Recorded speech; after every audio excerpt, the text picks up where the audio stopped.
हाल ही में संपन्न 50th GST council meeting में कुछ इंपॉर्टेंट रिकमेंडेशंस किए गए थे। रिकमेंडेशंस की डिटेल इन्फॉर्मेशन मैंने आपको अपने प्रीवियस वीडियो में दी थी।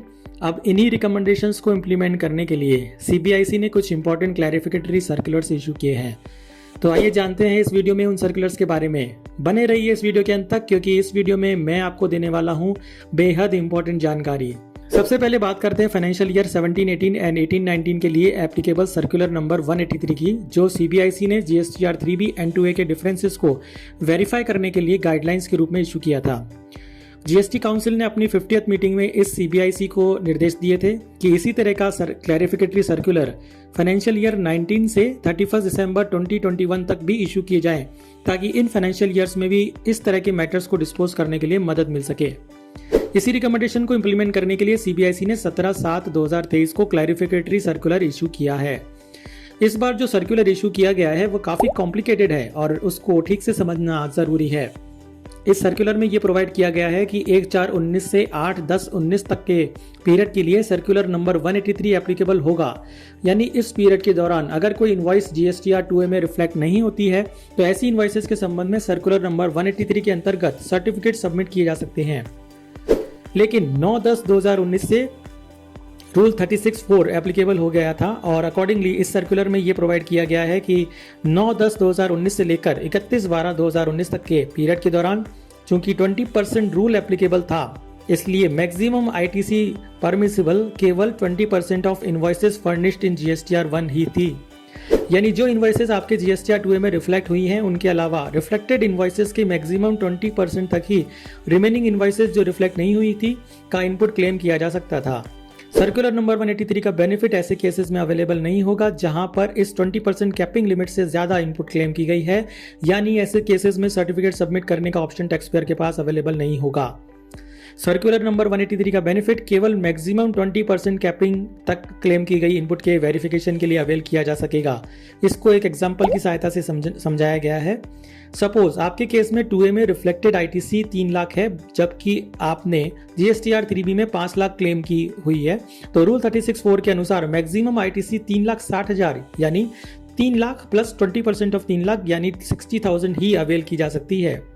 अब इस क्लैरिफिकेशन में यह प्रोवाइड किया गया है कि एक्सेस अमाउंट ऑफ 1,40,000 के लिए सर्कुलर नंबर 183 का कोई बेनिफिट अवेल नहीं किया जा सकेगा। इसका मतलब साफ है कि सर्कुलर नंबर 183 का बेनिफिट सिर्फ अप टू ₹60,000 तक ही अवेल किया जा सकेगा और 1,40,000 से जो एक्सेस क्रेडिट ली गई है उसके संबंध में टैक्स पेयर के पास सर्टिफिकेट सबमिट करने का कोई ऑप्शन नहीं होगा। इस क्लैरिफिकेशन में आगे कहा गया है कि 1/1/2020 से 31/12/2020 तक के पीरियड के दौरान रूल 36(4) की मैक्सिमम कैपिंग 20% से कम करके 10% कर दी गई थी और इसी तरह 1/1/2021 से 31/12/2021 तक के पीरियड में ये लिमिट फर्दर रिड्यूस होकर 5% पर ला दी गई थी। अकॉर्डिंगली इन दोनों पीरियड्स के लिए मैक्सिमम कैपिंग को ध्यान में रखते हुए सर्कुलर नंबर 183 का बेनिफिट मिलेगा, जैसा कि हमने 20% कैपिंग वाले पीरियड के संबंध में एग्जाम्पल में देखा। आगे ये कहा गया है कि जैसा कि हम जानते हैं कि 1/1/2022 ऑनवर्ड्स रूल 36(4) में फर्दर अमेंडमेंट किया गया था और अब 2B में रिफ्लेक्टेड आईटीसी को ही क्लेम किया जा सकता है। इस क्लैरिफिकेशन में आगे कहा गया है कि कोरोना पीरियड के दौरान फरवरी 20 से लेकर अगस्त 2020 तक के पीरियड में रूल 36(4) को क्यूमुलेटिव इफेक्ट दिया गया था और इसकी कंप्लायंस क्यूमुलेटिव बेसिस पर सितंबर 2020 के रिटर्न में एडजस्ट करने का प्रोविजन किया गया था। अकॉर्डिंगली जीएसटी ऑफिसर्स द्वारा इस क्यूमुलेटिव इफेक्ट को भी कंसिडर किया जाएगा। इस क्लैरिफिकेशन में ये स्पष्ट किया गया है कि ये क्लैरिफिकेटरी इन नेचर है और इन गाइडलाइंस का एप्लीकेशन फैक्ट्स एंड सर्कमस्टांसेस के आधार पर किया जा सकेगा। साथ ही सर्कुलर नंबर 183 की तरह ये गाइडलाइंस भी कंप्लीटेड प्रोसीडिंग्स के लिए एप्लीकेबल नहीं होंगी और सिर्फ पेंडिंग प्रोसीडिंग्स के लिए ही एप्लीकेबल की जाएंगी। तो इस तरह आपने देखा कि 17/7/2023 को जो क्लैरिफिकेटरी गाइडलाइंस सीबीआईसी ने इशू की हैं वो काफ़ी कॉम्प्लिकेटेड नज़र आ रही हैं और इन गाइडलाइंस का प्रैक्टिकल इंप्लीमेंटेशन जीएसटी ऑफिसर्स द्वारा कैसे किया जाएगा ये तो समय ही बताएगा। रूल 36(4) में 3 बार अमेंडमेंट किया गया था, जिसकी वजह से ये रूल अलग अलग टैक्स पीरियड में अलग अलग तरह से इम्प्लीमेंट किया गया। रूल 36(4) के स्टेज वाइज इम्प्लीमेंटेशन के मद्देनजर फाइनेंशियल ईयर 1920 से लेकर 31 दिसंबर 2021 तक के पीरियड के दौरान सर्कुलर नंबर 183 का बेनिफिट भी काफ़ी कॉम्प्लिकेटेड हो गया है। रूल 36(4) की कॉन्स्टिट्यूशनल वैलिडिटी को लेकर विभिन्न हाई कोर्ट्स में रिट दायर की जा चुकी हैं और ये सभी रिट्स अभी पेंडिंग फॉर एजुडिकेशन है।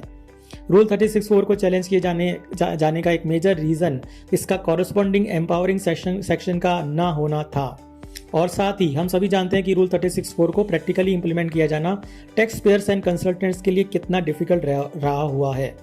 अब ऐसे में फाइनेंशियल ईयर 1920 से 31 दिसंबर 21 तक के पीरियड में 3B एंड 2A में डिफरेंस को लेकर टैक्स पेयर्स को सर्कुलर नंबर 183 से कितना बेनिफिट और रिलीफ मिल पाएगा ये तो समय ही बताएगा। आज के इस वीडियो में इतना ही। कमेंट बॉक्स में कमेंट करके मुझे बताएं कि आप इस क्लैरिफिकेटरी गाइडलाइंस के बारे में क्या सोचते हैं।